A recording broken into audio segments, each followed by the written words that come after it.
A carta escrita à igreja de Esmirna. Você sabia que são 7 candeeiros? Você sabia que são 7 lâmpadas acesas? Você sabia que são 7 virgens? Seja muito bem-vindo à nossa série de mensagens falando a respeito das 7 igrejas de Apocalipse. Amados irmãos, no vídeo de hoje eu vou falar a respeito da carta escrita à igreja de Esmirna. E eu já vou te adiantando, é fundamental você conhecer os estudos base aqui do canal. Estudos que fundamentam para você saber que a igreja de Esmirna é uma das testemunhas de Jesus Cristo para os últimos dias. Existe um estudo, existe um ensino, chamado de o ensino das duas casas de Israel, que é o ensino que nos mostra judeus e gentios como as duas testemunhas, que é a igreja de Cristo que vai estar desperta, que vai ser despertada, que vai ser instrumento para despertar outros nos últimos dias. Quem não conhece o ensino das duas casas de Israel, provavelmente faz parte da infinita briga escatológica entre pré e pós-tribulacionista. Saiba que não existe pré-tribulacionismo. E boa parte do pós-tribulacionismo, algumas doutrinas que envolvem o pós-tribulacionismo, acaba sendo um pouco cega ou até mesmo incompleta. Sabe por quê? Porque não conhece o ensino das duas casas de Israel. Se você não conhecer o ensino das duas casas de Israel, e se você não conhecer o ensino das 7 festas do Senhor, o vídeo de hoje ele não será tão extraordinário para você como para aqueles que conhecem esses ensinos fabulosos. Você tem coragem de entrar comigo nas revelações mais profundas nessa carta do nosso Senhor e Salvador Jesus Cristo? Carta essa escrita à igreja de Esmirna? Seja muito bem-vindo a mais essa série de mensagens do canal A Lâmpada para os Meus Pés.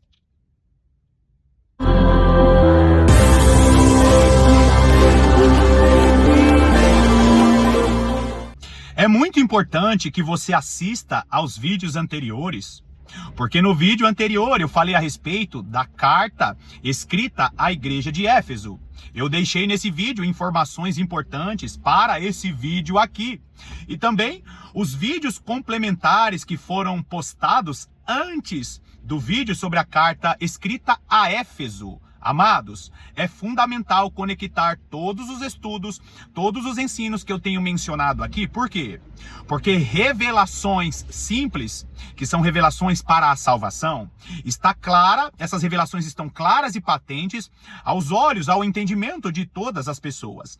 Mas quando nós falamos a respeito de revelações profundas, que foram entregues às 7 igrejas em Apocalipse, nós precisamos meditar de maneira profunda. Afinal, existem várias teorias, existem vários estudos, existem várias ciências complexas no mundo, e com a palavra de Deus não é diferente. Cuidado, o evangelho não é simples.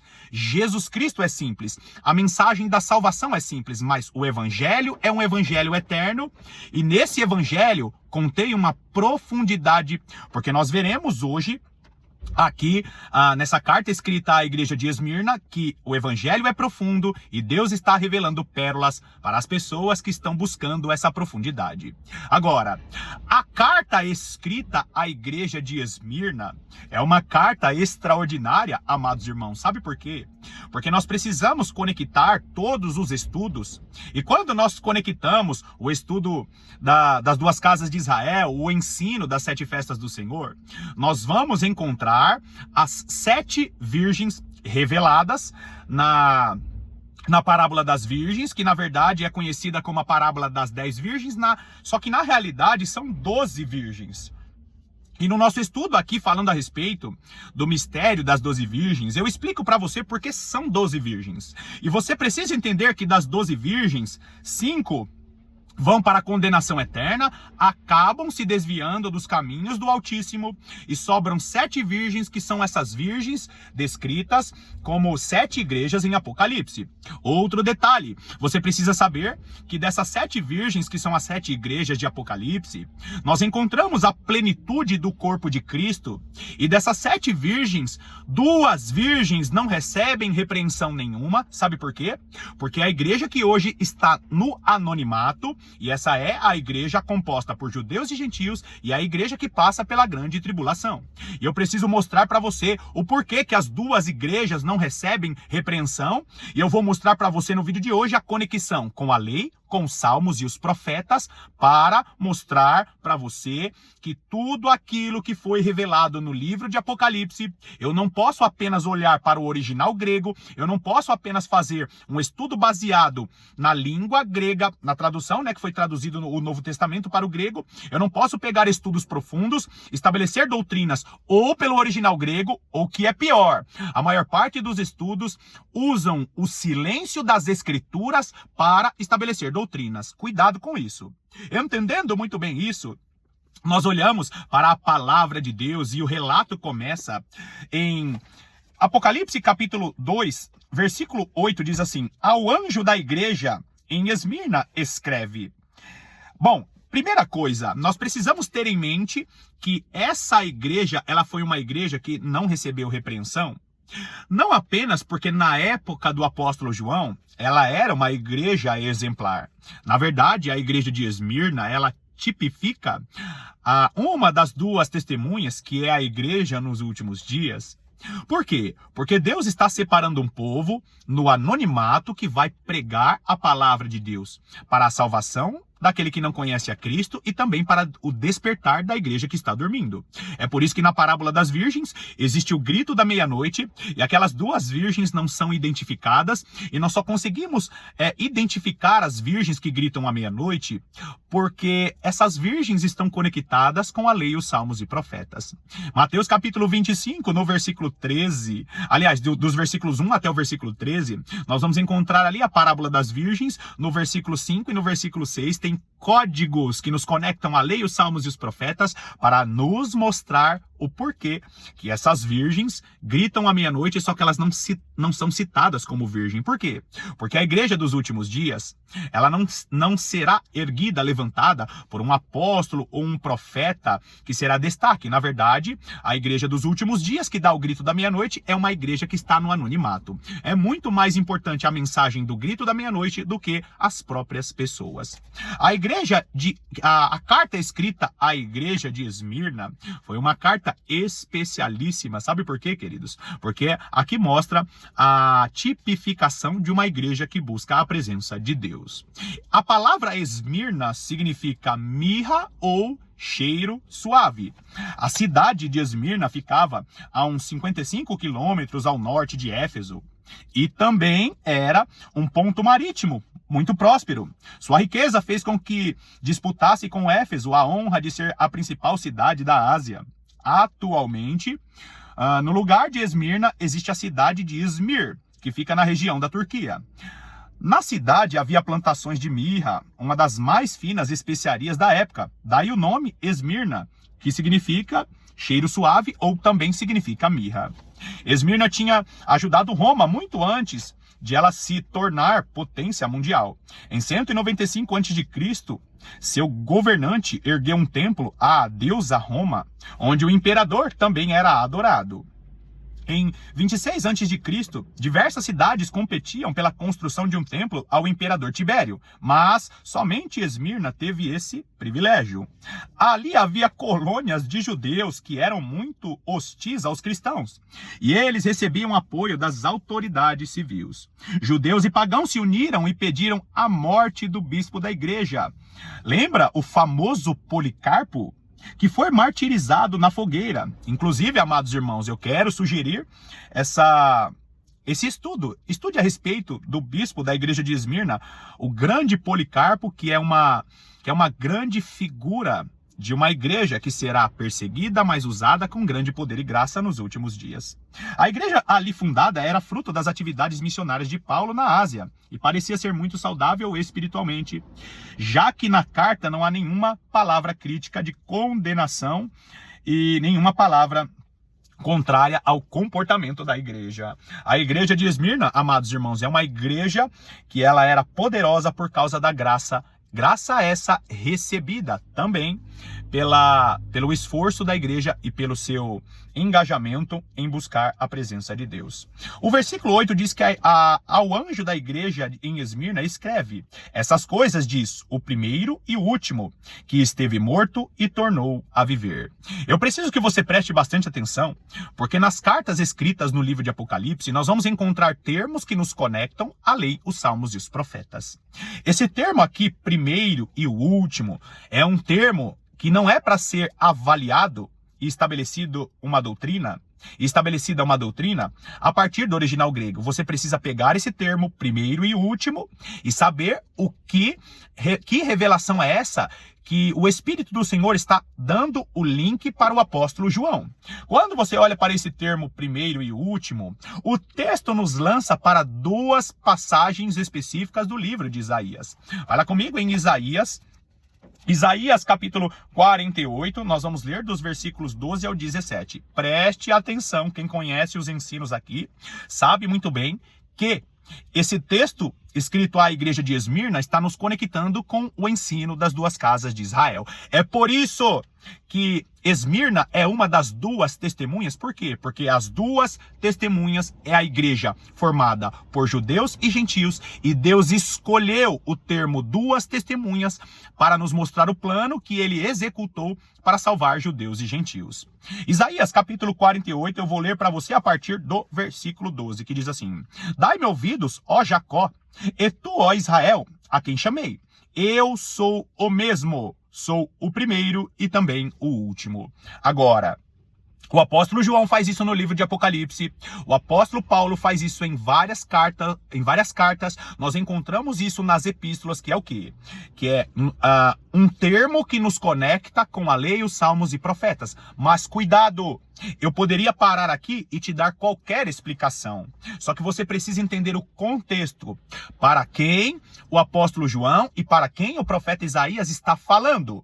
É por isso que a carta escrita à igreja de Esmirna é uma carta que nos mostra a igreja de Cristo no período da grande tribulação. Essa carta escrita a Esmirna é um texto que nos conecta com Apocalipse capítulo 11. Ah, irmão Paulo, você só fala de duas testemunhas. Eu preciso falar de duas testemunhas porque nós estamos há gerações sendo ensinados que a igreja não estará na grande tribulação e Deus deixou códigos, sim, escondidos. Por quê? Porque quem ama a vida de oração e quem ama a meditação da palavra vai se desconectar de todo o sistema religioso que fica com brigas infinitas a respeito de pré e pós-tribulacionismo. A igreja estará na grande tribulação e as cartas que foram escritas em Apocalipse 2 e capítulo 3 nos conectam com o ensino das duas casas de Israel. Ele diz: eu sou o primeiro e o último. Agora olha o link. Versículo 13. Também a minha mão fundou a terra e a minha destra estendeu os céus. Quando eu os chamar, eles se apresentarão juntos. Quem se apresentarão juntos? Olha que coisa linda. Ajuntai-vos todos vós e ouvis. Quem dentre eles tem anunciado essas coisas? O Senhor amou a Ciro e executará a sua vontade contra a Babilônia, e o seu braço será contra os caldeus. Agora, talvez alguém diga assim, mas está falando para a época de Ciro e para a época da Babilônia. É verdade, mas quem conhece o sistema dos profetas de dupla e até tripla profecia sabe muito bem que os impérios antigos tipificam as 7 cabeças da besta, que nos últimos dias, aquela besta de 7 cabeças e 10 chifres, vai nos mostrar que os impérios antigos eram tipologia do período do anticristo. O versículo 14 nos mostra o quê? Nos mostra a revelação da besta de 7 cabeças e 10 chifres. Assista o nosso vídeo que eu menciono o 8º rei. Os impérios antigos tipificam o período do anticristo. Tenho várias séries de mensagens mostrando para você que os impérios antigos tipificam momentos em que o anticristo estará governando. Agora retorna para o versículo 12. Olha que lindo isso. O período de Nabucodonosor, o império da Babilônia, o período do rei Ciro, são períodos que tipificam os últimos dias. Só que o versículo 12 tem um código, tem a chave. Olha o que diz o versículo 12, eu retornando com você.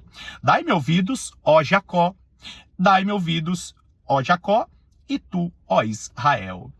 O link deixado em Apocalipse é para nos mostrar o quê? É para nos mostrar o ensino das duas casas de Israel.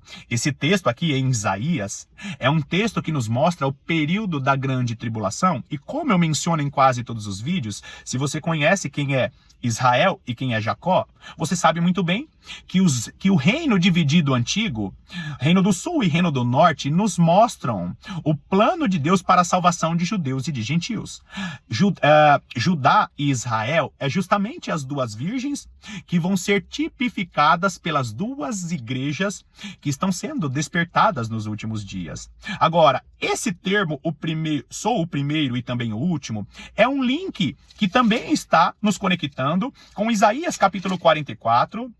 Isaías 44, olha que diz o versículo 6. Assim diz o Senhor, Rei de Israel, seu Redentor, o Senhor dos exércitos. Eu sou o primeiro e eu sou o último, e além de mim não há Deus. O que é isso? O link.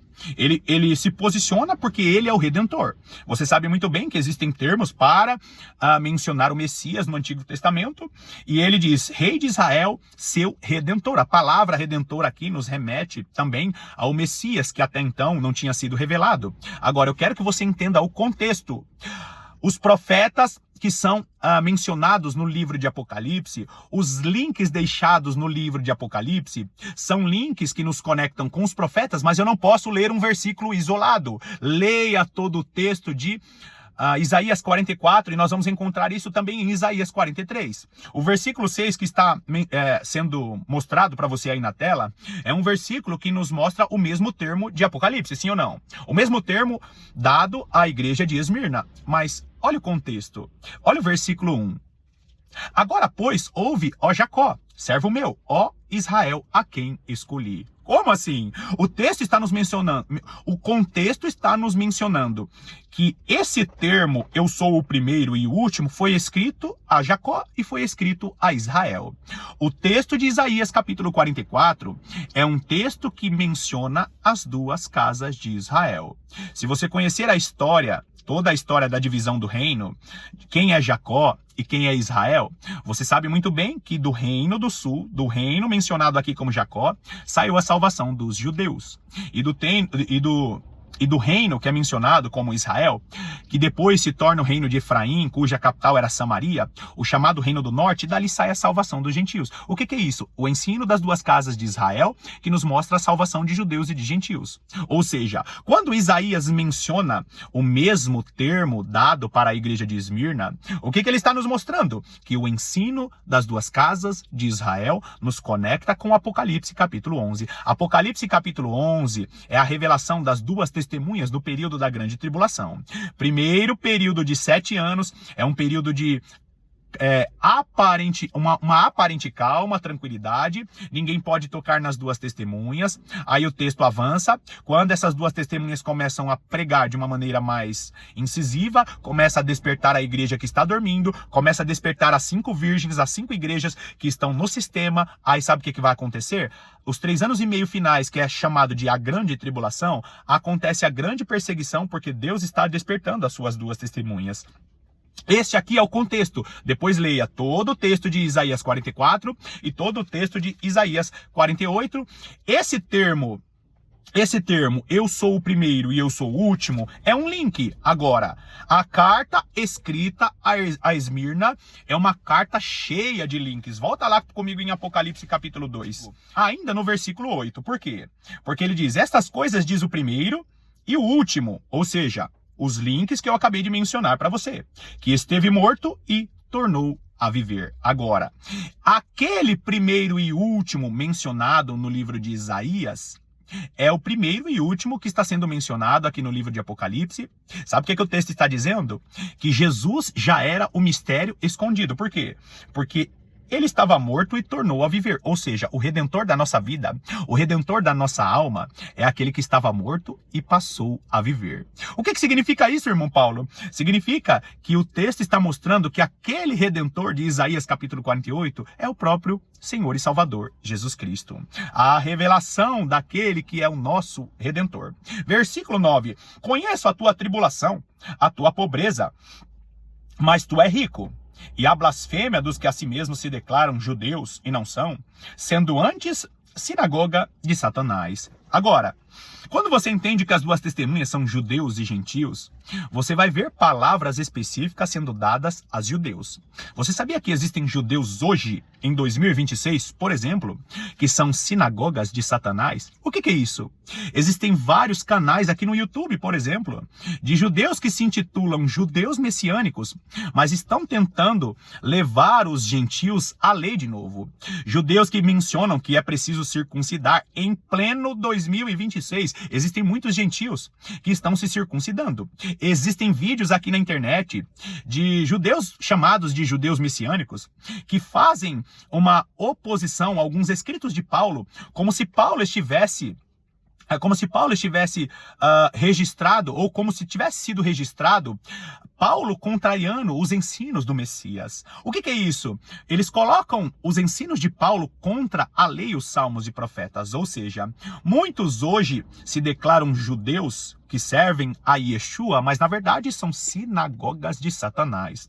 Basta você ler Gálatas, Romanos e Colossenses e toda essa judaização da igreja moderna, ela será quebrada e destituída. Por quê? Porque as duas testemunhas não lhe serão tiradas as características de judeus e de gentios. Judeus serão salvos com seu quipazinho, mas vão aprender que cerimoniais judaicos não salvam ninguém. Os gentios serão salvos com a modéstia e a obediência às escrituras, mas as características dos judeus e as características das nações não serão tiradas. Leia também Atos capítulo 15, que nos mostra a lei sendo direcionada aos gentios. Agora, versículo de número 10. Não temas as coisas que tem de sofrer. Eis que o diabo está para lançar em prisão algum dentre vós, para ser dispostos à prova, e tereis tribulação de 10 dias. Ser fiel até a morte, e dar-te-ei a coroa da vida. Em outros vídeos eu mostrei para você o link que tem nesse versículo 10. O texto está mencionando o quê? O texto está mencionando situações que o nosso Senhor e Salvador Jesus Cristo deixou registrado em Mateus capítulo 24, Marcos capítulo 13. O que é isso? Trechos da grande tribulação, onde judeus e gentios serão perseguidos. Agora, eu quero que você olhe para esse termo aí, e tereis tribulação de 10 dias. Amados, existe um ensino chamado o ensino das 7 festas do Senhor. Como você está vendo a imagem aí na tela, você vai ver que no Antigo Testamento, cada uma dessas festas eram celebradas, e os judeus, lá na época de Moisés, os judeus, lá no Antigo Testamento, né, os hebreus e depois os judeus, por consequência, eles celebravam essas festas, e cada uma dessas festas tem um significado profético, como eu deixei aí na tela, e cada uma dessas festas tem uma data específica. Não é para você ficar celebrando as datas específicas dessas festas, porque o cerimonial é algo espiritual, não é isso. Você precisa entender cada uma dessas datas como link.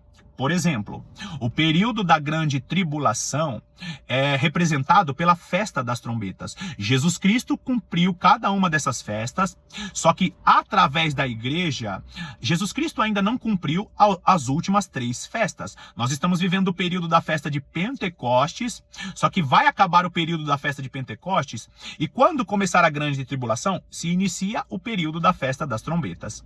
Por que eu estou mencionando as festas para você? Porque olhando para as datas que foram dadas no Antigo Testamento, você vai ver que existe uma distância. A distância de 10 dias da festa das trombetas para a festa da expiação. O que é isso, irmão Paulo? O link de 10 dias.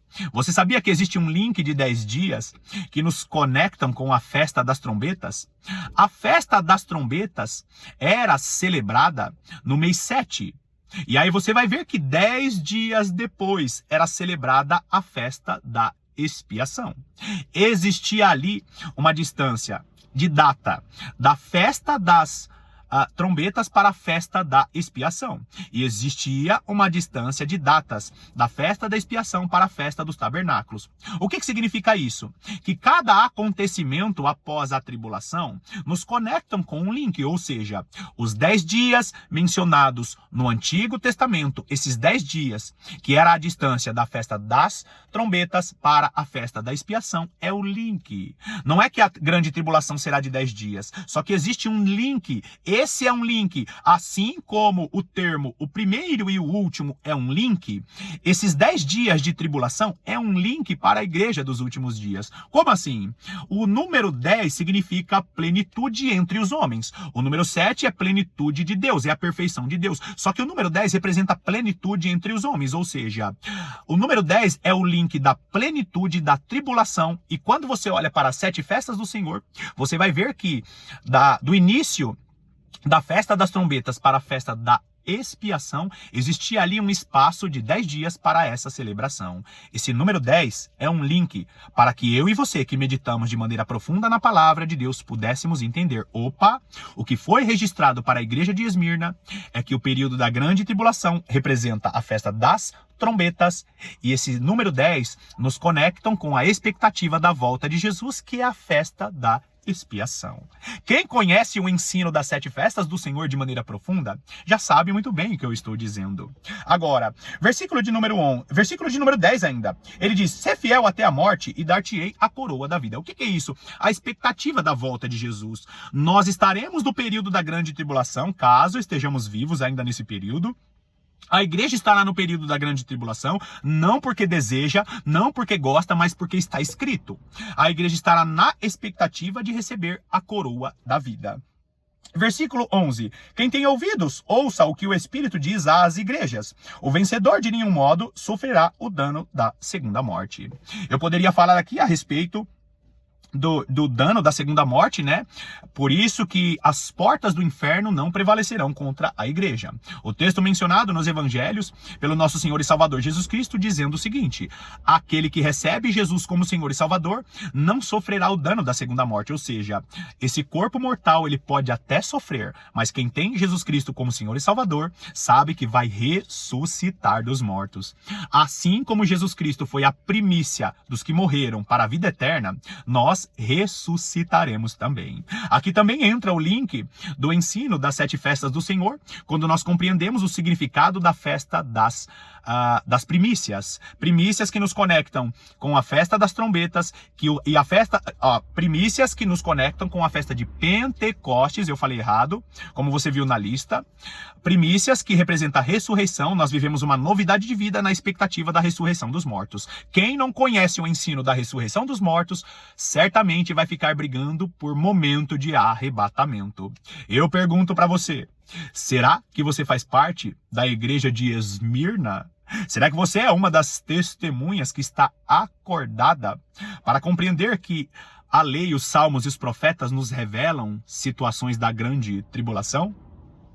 Bom, eu deixo aqui essa mensagem. Eu poderia ter falado muito mais coisas, mas você precisa estar com seus ouvidos atentos. Por quê?